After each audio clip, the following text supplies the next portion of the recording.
hari ini tanggal 2 September 2024 Masehi kita mengirimkan somasi. Tentunya somasi ini tidak digubris jikalau maka kita akan tempuh langkah berikutnya, yaitu membawa permasalahan ini ke ranah hukum kepada pihak yang berwajib. Dilakukan ya di mayoritas negara muslim ini menurut saya mengajak perang dan nggak tahu diri.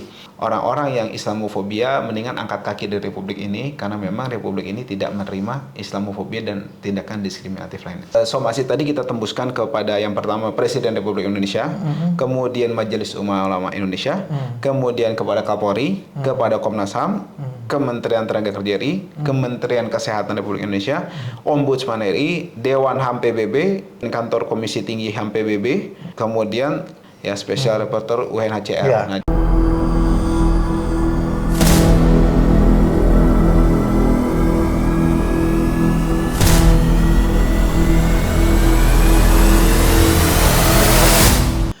Assalamualaikum warahmatullahi wabarakatuh. Assalamualaikum warahmatullahi wabarakatuh. Kembali lagi di YouTube channel Halo Pengacara. Apa kabarnya sahabat Halo Pengacara? Semoga selalu dalam keadaan sehat walafiat. Dan pada kesempatan kali ini kembali Halo Pengacara akan memberikan ulasan hukum terkait dengan kasus yang sedang viral di masyarakat yang akan diulas dari kacamata pengacara. Dan pada kesempatan ini pengacara yang sudah hadir di studionya Halo Pengacara, Bang Ajis Yanwar. Nah, beliau ini adalah ketua dari Advokat Persaudaraan Islam, begitu ya Bang ya. Tadi ada kaitannya Bang. Advokat Persaudaraan Islam baru saja mensomasi sebuah rumah sakit, bisa dikatakan lah, ini udah ramai ya, kita sebut aja namanya, Rumah Sakit Medistra Jakarta, terkait dengan dugaan pelarangan penggunaan jilbab ya oleh pekerja muslimah di sana, begitu. Nah, pekerja dan dokter. Pekerja dan dokter, karyawan dan dokter begitu ya. Dan ini sudah ramai juga diperbincangkan di masyarakat, di media sosial juga netizen sudah mulai banyak yang berkomentar nih Bang. Dan Advokat Persaudaraan Islam sudah mengirimkan somasi, betul itu Bang? Betul, betul. Kapan Bang?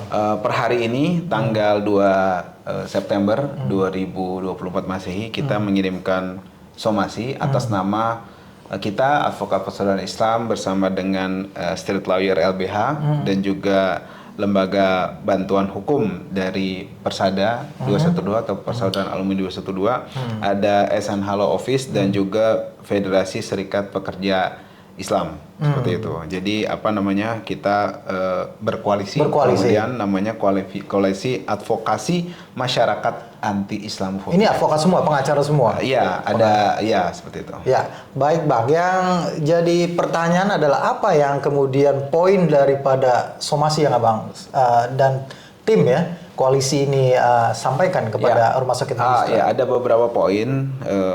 Kurang lebih ada 5. Yang pertama adalah kita memperhatikan ketentuan pasal 10 Undang-Undang 40 tahun 2018 tentang penghapusan diskriminasi ras dan etnis atau Undang-Undang Anti Diskriminasi yang mewajibkan setiap warga negara untuk mencegah terjadinya diskriminasi ras dan etnis di NKRI. Jadi kita di sini melakukan kewajiban undang-undang.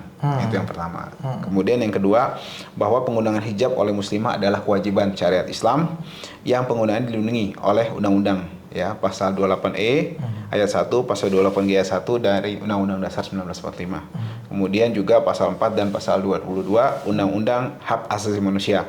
Nah, setelah itu juga yang ketiga kita sampaikan juga bahwa pemberlakuan ya, dugaan kuat pemberlakuan aturan pelarangan pemakaian hijab ini terhadap pekerja di Rumah Sakit Medistra, di lingkungan Rumah Sakit Medistra ini tindakan diskriminatif dan juga mengarah kepada arahnya ke Islamofobia. Islamofobia. Dan nyata-nyata bertentangan dengan ketentuan pasal 5 dan pasal 6 Undang-Undang dan juga Undang-Undang Ketenagakerjaan maksud saya, juga pasal 80 undang-undang yang sama, yang juga diatur di pasal 185 Undang-Undang Ketenagakerjaan. Jadi banyak nih undang-undang yang dilabrak sama mereka. Oh, jadi ada beberapa tadi ya, ada undang-undang tentang penghapusan diskriminasi ras dan etnis ya gitu ya.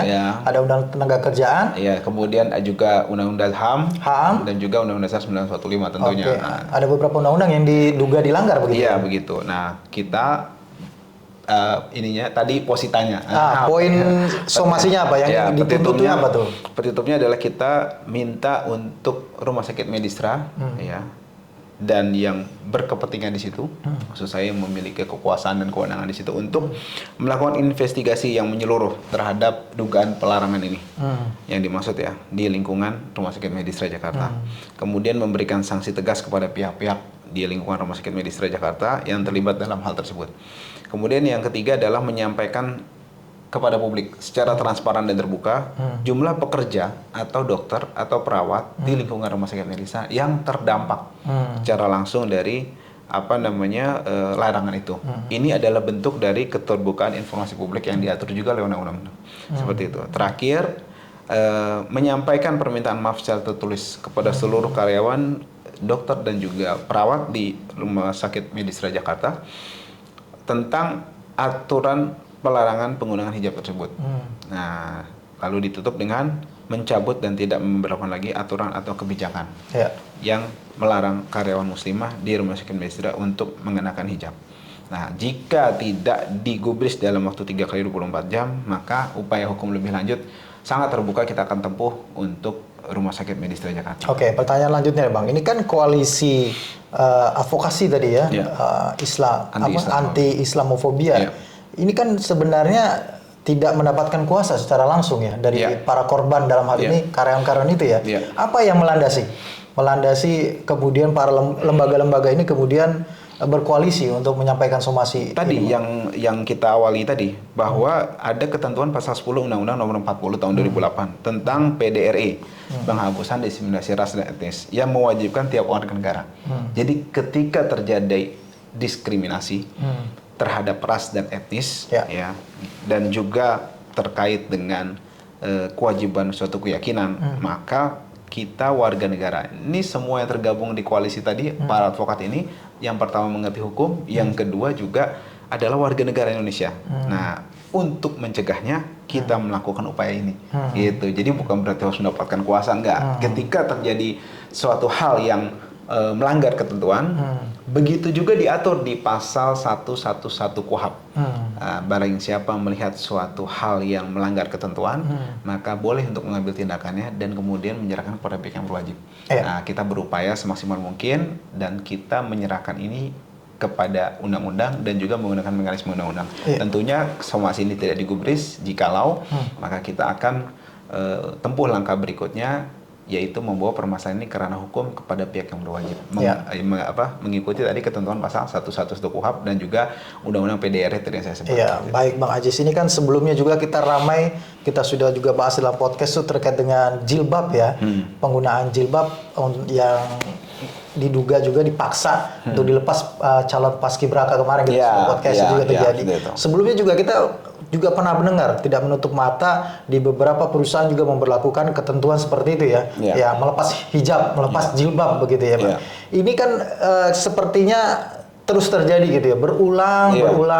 Saya ingin bertanyakan, ini koalisi ini sifatnya ad hoc hanya untuk kasus ini, atau memang ini ke depan akan menjadi permanen begitu ya, yang akan melakukan advokasi terhadap kejadian seperti ini? Tepatnya ad hoc permanen. Jadi ketika permasalahan terkait dengan diskriminasi atau terkait dengan Islamofobia ini terus berlangsung, maka koalisi ini akan terus bergandengan tangan bersama masyarakat untuk melawan dan juga memperjuangkan supaya Indonesia ini bebas dari Islamofobia.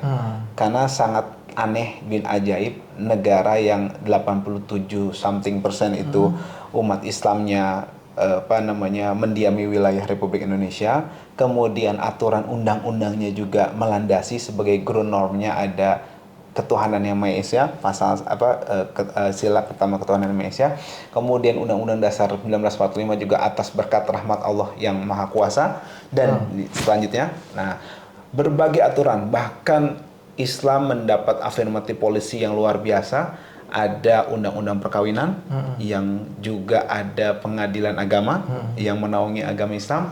Nah, kok bisa-bisanya makhluk-makhluk yang nggak berakal itu melakukan diskriminasi terhadap ajaran Islam, terhadap syariat Islam? Ini menurut saya orang-orang nekat yang bodoh gitu kan, yang memang mau ngajak perang cuma salah gitu kan. Kalau itu terjadi di negara yang minoritas Islamnya, mungkin masih bisa kita memahami logika-logika bodohnya gitu kan. Tapi kalau misalnya ini dilakukan ya di mayoritas negara Muslim, ini menurut saya mengajak perang dan nggak tahu diri.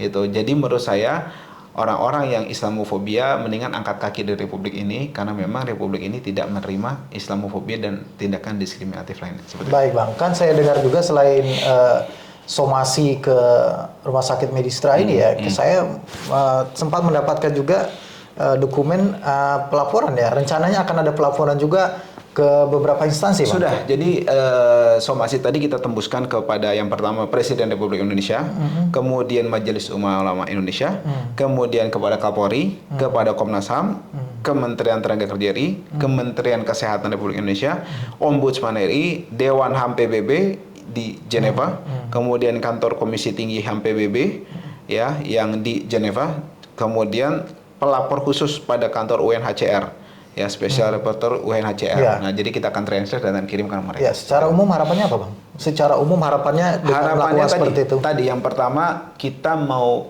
menginformasikan bahwa negara Indonesia ini tidak ada tempat bagi pelaku kejahatan diskriminatif dan juga Islamofobia.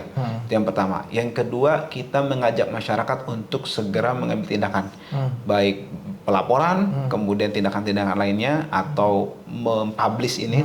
Berbagai tindakan Islamofobia di Republik ini harus dipublish dan juga pelakunya diseret ke meja hukum.